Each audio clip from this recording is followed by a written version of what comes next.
আৰ্টছৰ পৰা হাই ছেকেণ্ডাৰী উত্তীৰ্ণ হোৱাৰ পিছত মেক্সিমাম ছাত্ৰ ছাত্ৰীয়ে BA কোৰ্চত এডমিশ্যন লয়, কিন্তু তোমালোকে বিশ্বাস কৰা আজিকালি BA কমপ্লিট কৰাৰ পিছত চাকৰি পোৱা বহুত টান হৈ পৰিছে। তোমালোকে যদি এই বছৰ হাই ছেকেণ্ডাৰী উত্তীৰ্ণ হৈছা তেতিয়াহ'লে BAত এডমিশ্যন নলৈ বেলেগ কোৰ্চত এডমিশ্যন ল'ব পাৰিবা। যিবোৰ কোৰ্চ যদি তোমালোকে কমপ্লিট কৰিব পাৰা তেতিয়াহ'লে ভাল এটা চাকৰি পাবা, আৰু এইবোৰ কোৰ্চ কমপ্লিট কৰাৰ পিছত গভৰ্ণমেণ্ট চাকৰিৰ কাৰণে ৰখি থাকিব নালাগে। তোমালোকে প্ৰাইভেট সেক্টৰত হাই স্যালাৰি থকা জব কৰিব পাৰিবা। তাৰে এক নম্বৰ হৈছে BA LLB ইন্টিগ্ৰেটেড, অৰ্থাৎ বেচেলৰ অফ আৰ্টছ থাকিব, লগতে LLB থাকিব।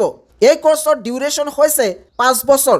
এই কোৰ্চ কমপ্লিট কৰাৰ পিছত তোমালোকে ল farms, corporate office, course, MNC এনেকুৱা ধৰণৰ ফিল্ডত কাম কৰিব পাৰিবা। এই কোৰ্চ কমপ্লিট কৰাৰ পিছত চৰকাৰী চাকৰিৰ কাৰণে ৰখি থাকিব নালাগে, তোমালোকে প্ৰাইভেটত কাম কৰিব পাৰিবা, আৰু তোমালোকৰ স্যালাৰি থাকিব 5ৰ পৰা 9 লাখলৈকে। 2 নম্বৰ বেচেলৰ অফ ডিজাইন।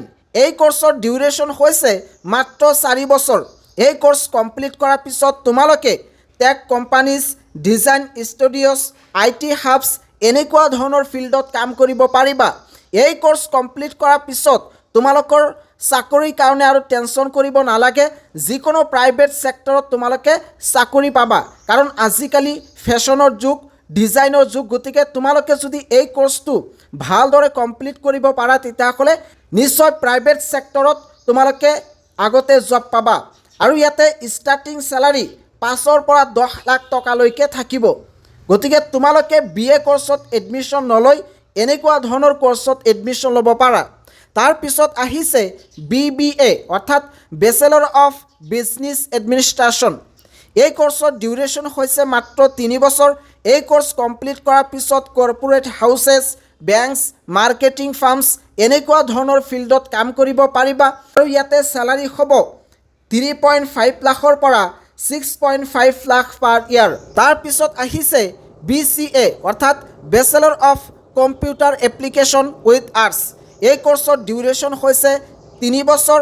এই কোৰ্চ কমপ্লিট কৰাৰ পিছত IT companies, software farms, data centre এনেকুৱা ধৰণৰ ফিল্ডত কাম কৰিব পাৰিবা।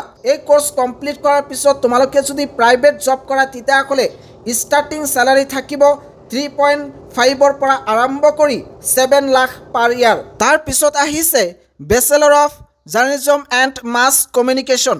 এই কোৰ্চৰ ডিউৰেশ্যন হৈছে 3 বছৰ। এই কোৰ্চ কমপ্লিট কৰাৰ পিছত তোমালোকে media houses, PR agencies, digital প্লেটফৰ্মত কাম কৰিব পাৰিবা। এই কোৰ্চ কমপ্লিট কৰাৰ পিছত চাকৰিৰ কাৰণে ৰখি থাকিব নালাগে, তোমালোকে ঘৰত বহি নিজেই অনলাইনত ডিজিটেল ক্ৰিয়েটৰ হিচাপে কাম কৰিব পাৰিবা, আৰু ইয়াতে তোমালোকৰ স্যালাৰি থাকিব 3.5ৰ পৰা আৰম্ভ কৰি 5.5 লাখ পাৰ ইয়াৰ, আৰু এইটো কিন্তু তোমালোকৰ ষ্টাৰ্টিং স্যালাৰি হ'ব। তাৰপিছত আহিছে বেচেলৰ অফ হোটেল মেনেজমেণ্ট। এই কোৰ্চৰ ডিউৰেশ্যন 3ৰ পৰা 4 বছৰলৈকে থাকে। এই কোৰ্চ কমপ্লিট কৰাৰ পিছত তোমালোকে লাক্সাৰিয়াছ হোটেলত কাম কৰিব পাৰিবা, এয়াৰলাইন্সত কাম কৰিব পাৰিবা।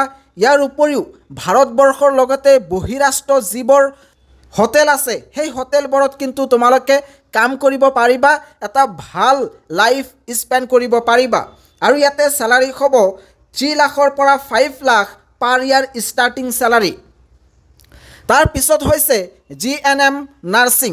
আৰ্টছ লৈ হাই ছেকেণ্ডাৰী উত্তীৰ্ণ হোৱা ছাত্ৰ ছাত্ৰীয়ে মেডিকেল ফিল্ডত কাম কৰিব বিচাৰে, তেওঁলোকে এই GNM নাৰ্ছিং এই কোৰ্চত এডমিশ্যন ল'ব পাৰে।